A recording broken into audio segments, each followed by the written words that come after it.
What's up, guys, and welcome to another episode of XP and the Rookie. I'm XP. And I'm the Rookie. All right, and we are brought to you today by our sponsor, the Zoo Games. Check them out online at thezoogames.com, or if you find yourself in the upstate of South Carolina, come check them out in store, and you may be able to get a game in with XP and the Rookie. But today, we're talking about a rookie deck. Talrand, man, my favorite deck. So today we're talking about a ultimate. Is that ultimate? Yeah, Ultimate Masters, right? Yeah. Ultimate Masters version of Talrand Sky Summoner. This is my favorite deck because this is the first deck that I really took my own reins on and built it and went all the way through it, and it kind of made me fall in love with control. So, falling in love with control. A terrible person. How dare you? This is what I love to do. Don't judge me. All right. Right. Talrand Sky Summoner. It is 2 generic and 2 blue for a 2/2 legendary creature, Merfolk Wizard. Mm-hmm. And his ability reads, whenever you cast an instant or sorcery spell, create a 2/2 blue Drake creature token with flying. Now, the entire deck is built off of that mechanic right there. So if you're ever thinking about getting into control, this is a really great way to do it because it's so simple to build around. Mm-hmm. So basically, here's what we're going to talk about. What's the deck trying to do? First objective, Talrand's got to be out turn 4 or sooner. Mm-hmm. He has to be out as soon as possible so that you can start using his mechanic, because without that mechanic, you're just going to be delaying the inevitable. All you're going to be doing is like pissing your opponents off by just saying no, no, no. So first things first, let's get Talrand out there, okay? Once you get Talrand out there, this deck is going to be full of a lot of 2 to 3 CMC instants and sorceries. So your goal is to just stop what other people are doing so that you can build up this 2/2 blue Drake token creature with flying. That was a really weird way to say that. It's a lot to say. But these flyers, because, I mean, think about it. If you get 3 2/2 flyers up, you've got 6 flying damage, which is really, really good because most decks don't have a lot of reach. And if you're not playing another flyer, it's going to be really hard for them to deal with that. Right. And especially if you're controlling the entire time, they're still not going to be able to build up their board. And then finally, just what I referenced right now is your last key objective is to control your opponent's boards. Right. And you're going to do that with the use of board wipes and counter spells. Okay, so 2 board wipes that I have in this deck that I really, really do love are Flood of Tears from M20. Yep. There's a lot of really good M20 pieces in this deck. M20 really helped me out with that. But Flood of Tears is a sorcery speed. It's 6 mana. So it is a little bit expensive. Yeah. But that's kind of what you're going to get with your board wipes. And so with this board wipe, it reads, return all non-land permanents to their owner's hands. If you return 4 or more non-token permanents you control this way, you may put a permanent card from your hand onto the battlefield. And then the other one is Aetherize. I think that's how you say it. Aetherize. And it says return all attacking creatures to their owner's hand. So, unfortunately, in blue, 90% of the board wipes you're going to have, at least from what I've seen, are they're extremely just returned to their hand. Right. It's very hard to find anything that destroys. You might find a few exile here and there, but most of it is just kind of bouncing it back to their owner's hands. So, the reason that I have these in here is because basically, let's say I'm playing against Galta. Yeah. Which hopefully you guys have seen the deck tech. If you haven't, go watch that deck tech. You'll know what I'm talking about. He's got this huge board, and he's going to swing at me. Well, let's say I have a Theorize. I can pay the 4 CMC for it, and I can say, nope, all those go back to your hand. I still get to keep my board. You have to restart. Yeah. And even though Galta and some other decks may have the mana to just recast all that, I've survived another round. True. And so that's one way that you're going to control your opponent's boards. The other way is just like counter spells, counter target creature spell, counter target spell. There's a whole lot of that in this deck. This is an extremely big spell slinger deck. But another piece of this deck that is going to be vital for you guys is draw generators. Oh, yeah. Because without draw generation in this deck, you are going to be sitting there with like 1 card in your hand, and it's going to be a land. And you're not going to be able to do anything. Or you're going to be sitting with 5 cards in your hand on, round 7 with 4 mana. Yeah. Because you couldn't get any any of your islands. So make sure you have draw generators. 2 of the best draw generators that I know of in this deck, and 2 just really great ones in general, are Mind Spring and Blue Sun Zenith. And they both do just about the same thing. You pay X and either 2 blue or 3 blue, and X is the amount of cards you'll draw. Right. So let's say, you've come into a lot of mana, and you're like, man, I've only got 2 cards in my hand. I really don't have what I need. I need to get some of these pieces right now that I need. And so you're going to cast Blue Sun Zenith or Mind Spring for 7 or 8 mana, draw 4 or 5 cards, and now you've got a good, decent hand, and you're back in the game. And so that's another big portion of this deck is draw generation. Exactly. But I want to go ahead and get into the win con along with the cost reduction of this deck. Yeah. So for instants and sorceries, they're already cheap. Yeah. So it's a really good thing if you can get some cards that make it even cheaper. Right. 3 main cards in this deck are Primal Amulet, Jace's Sanctum, and Arcane Melee.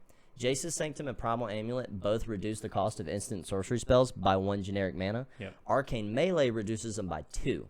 And these are extremely great cards for this deck because you could eventually just start casting a lot of these instants and sorceries for 1 blue mana. Right. And you're just tapping. I mean, if you've got 5 or 6, that's 5 or 6 instant sorceries right there, which is another 5 to 6 drakes. Yeah. So you can see where this starts building up.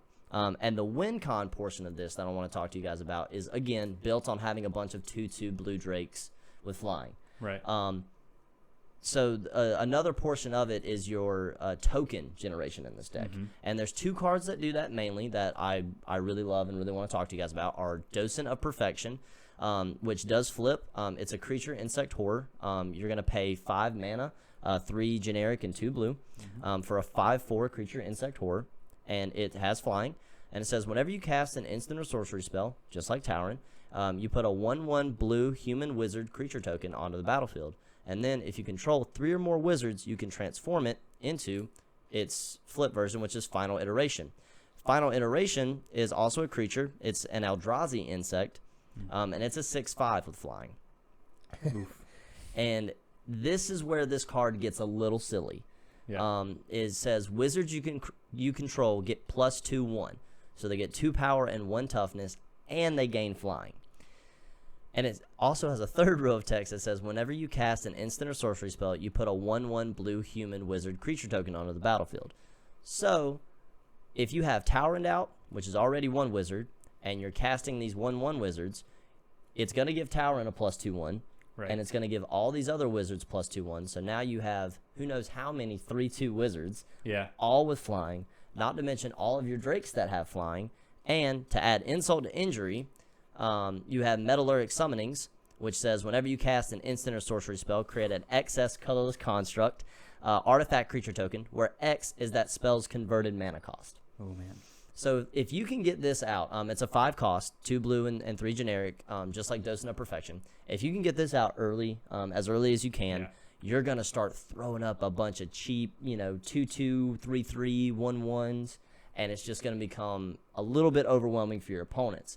And what really puts the icing on the cake for me with all this is a card called Cage Sun. Right. And Cage Sun is a absolute must-have in this deck. It doesn't even matter if you're not doing, the wizard thing. You have to have this because it does 2 things that are very useful in this deck.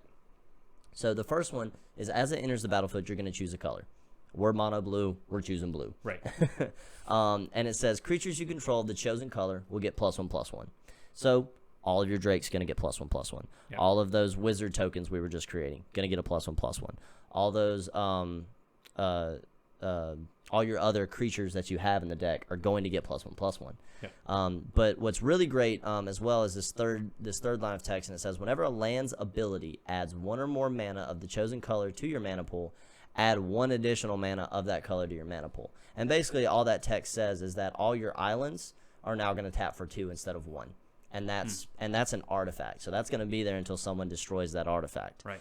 And so basically with all these cards that we've talked about in this deck at this point, your whole goal is especially to get the 4 that I just talked about. You want to get these out as soon as you can. Yeah. And what you're trying to do is you're trying to use your control portion with the with the instants and sorceries, so that you can amass this huge army of cheap, easy flying creatures that may not be the biggest, but there's a whole lot of them. Exactly. And it's going to get really, really overbearing for your opponents. So that's your main goal with this deck. To use your control aspect to amass an army. Now, I do want to talk about the price of this deck. This is actually a decently cheap deck. Yeah. It's right in the middle for me.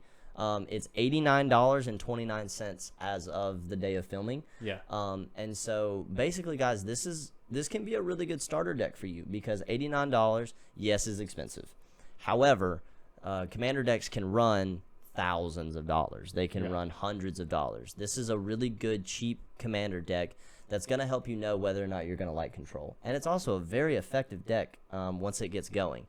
So that's the price of it. I've been working on this deck for about 6 months at this point. So I've been constantly improving, taking some things out, putting some things in. That's the best thing about control, especially mono blue control. So versatile. I mean, there's hundreds of counter spells and hundreds of things that let you draw cards and all these other kind of things. And so that's really my thoughts on my blue control deck. XP, what are your thoughts on? Yeah. So playing across from the deck, mono blue is very intimidating to like a creature based strategy, just because counter spells are one thing, but like the bounce stuff can really slow up your tempo. Right. And being the Galta deck is very tempo heavy. Like you want to be putting something on the field every single turn. Yes. Because if you kind of slow that down, then it's like, okay, I am way far behind and I don't know how I'm going to be able to catch up. Right. But also in the realm of like drawing cards as well, like Galta needs it, and green is a very difficult color to find card draw in. Blue has plenty of it. It's all over the place. Yeah. So things like Jace's Sanctum, allowing you to scry is also, scry is honestly like one of my favorite mechanics because you don't really realize how important it is until you're doing it like 4 or 5 times a turn. Right. And you're just like, oh wait, I can like reorder, like figure out what I need, and that way, if you don't need a land, you put it on bottom. If you need a land, you keep it on top, and that sort of thing. Also, Primal Amulet, the artifact. After you cast about 4, you get counters onto it, and then you can flip it into a land that will double the spell that you spend to cast. So you're able to then, instead of drawing 10 cards, you draw 20 cards, and you do fun stuff like that. Yeah. But having the sort of control shell with this like token body is actually very effective. So being able to kind of storm off with a bunch of spells and make a bunch of drakes, especially since a lot of your decks have instant speed, you can kind of do all of that on the end of the turn before your turn starts, and then you literally open your turn with just a board of creatures. And having played across the deck, blue has a weird thing where like if you don't get the lands and everything right, it's very difficult to catch up. But if you hit your land drops and get your artifacts, where you're getting your mana rocks and everything, you're like getting there, it becomes a very serious threat. But yeah, those are my kind of thoughts on Talrand. Yeah, I would say, just make sure that when you're building this deck, don't overload it with instants and sorceries. It should definitely be the majority of the deck. But don't forget about your creatures. Don't forget about the creatures that can help you, help you draw cards or help you to still control someone's board. There's a card, Tidesprout Tyrant. That's an 8 CMC that allows me every time I cast a spell, I get to destroy someone's permanent. Yeah, we'll bounce it to their hand. I get to bounce it to their hand. And so that helps me, during my main phase, if I'm casting spells and I'm going to attack someone, I can bounce a bunch of their creatures back to their hand and get a free hit. Exactly. So just make sure, don't neglect the creatures, and just make sure that when you're doing this, your goal is to really, like you said, completely control that player, mess up their tempo so that your tempo can just keep going. Exactly. Yeah. And also just being able to have like some actual creatures, like not token creatures, to have on the field to help you block. Because honestly, you leave yourself kind of open when you're in more of an aggressive strategy. So having those utility creatures that kind of have bigger bodies to be able to kind of stop some things, always a plus game plan. But if you want to build some of these decks, you should check out thezoogames.com online and buy your cards there. Or if you're in the upstate of South Carolina, come check us out at the Zoo Games and Easley. You may be able to get a game or two in with us. So guys, that's going to do it for our episode today on the Rookies Talrand deck.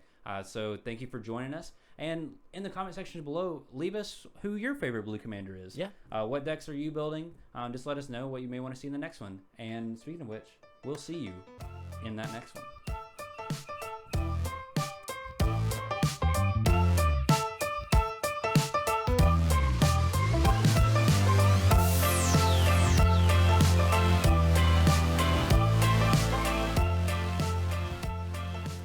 that. That was good. Yeah.